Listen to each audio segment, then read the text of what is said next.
Hi అండి అందరికీ welcome back to my YouTube channel MS recipes. ఈరోజు స్పెషల్ మా అమ్మ చేతి కమ్మని వంట. అది ఏంటంటే ములక్కాయ ఇంకా రొయ్యల కర్రీ. ఒక్కసారి ఇలా మీరు కూడా ట్రై చేయండి, కూడా చాలా బాగా నచ్చిద్ది ఈ కర్రీ. ఇలా గ్రేవీగా స్పైసీగా చాలా టేస్ట్గా బాగుంటుంది. రండి ఇది ఎలా తయారు చేస్తారో చూపించేస్తా ఫ్రెండ్స్. ఫస్ట్ గా కడాయి పెట్టుకోవాలి. అది హీట్ ఎక్కాక ఆయిల్ వేసుకోవాలి. ఆయిల్ హీట్ ఎక్కాక ఒక 3 ఉల్లిపాయలు వేసుకొని ఫ్రై చేసుకోవాలి. తర్వాత 2 పచ్చిమిరపకాయలు, అల్లం వెల్లుల్లి పేస్ట్ వేసుకొని పచ్చి వాసన పోయేంత వరకు ఫ్రై చేసుకోవాలి ఫ్రెండ్స్.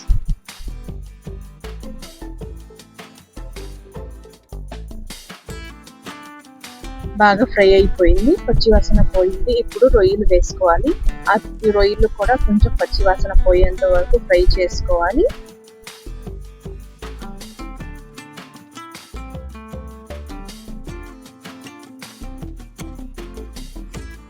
చూసారా, ఫ్రై అయిపోయాయి రొయ్యలు కూడా. దాంట్లో కొంచెం ఉప్పు, కొంచెం పసుపు వేసుకొని కలుపుకోవాలి ఫ్రెండ్స్.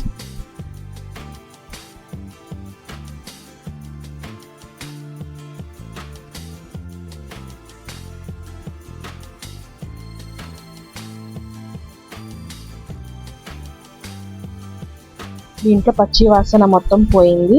ఇప్పుడు దీంట్లో తగినంత కారం వేసుకోవాలి. నేనైతే 2 టీ స్పూన్ వేసుకున్నాను. మీకు ఎలా కావాలంటే కారం మీరు దానికి తగినంత మీరు వేసుకోండి. ఇలా బాగా కలుపుకోవాలి.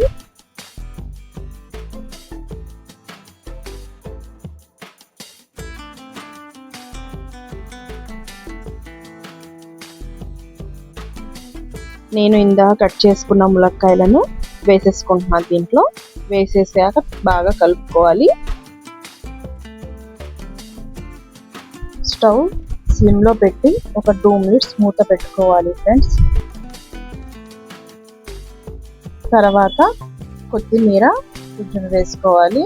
వేసుకున్నాక బాగా మిక్స్ చేసుకోండి.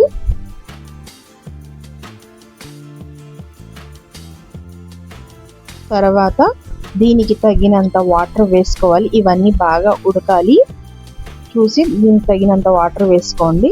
తర్వాత స్టవ్ స్లిమ్ లో పెట్టేసి మూత వేసేయండి ఫ్రెండ్స్. ఇది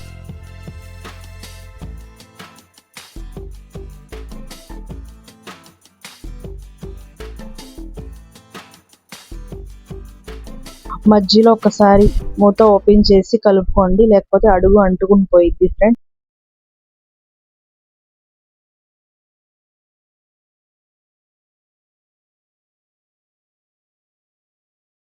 ఇప్పుడు మూత ఓపెన్ చేస్తే వాటర్ కొంచెం ఇంకిద్ది. దీంట్లో ఫ్రై చేసుకున్న నేను ధనియా ఇంకా జీరా పౌడర్ ఫ్రై చేసుకుని మిక్సీ పట్టుకున్నాను. దాంట్లో ఒక 2 స్పూన్ వేసుకోవాలి.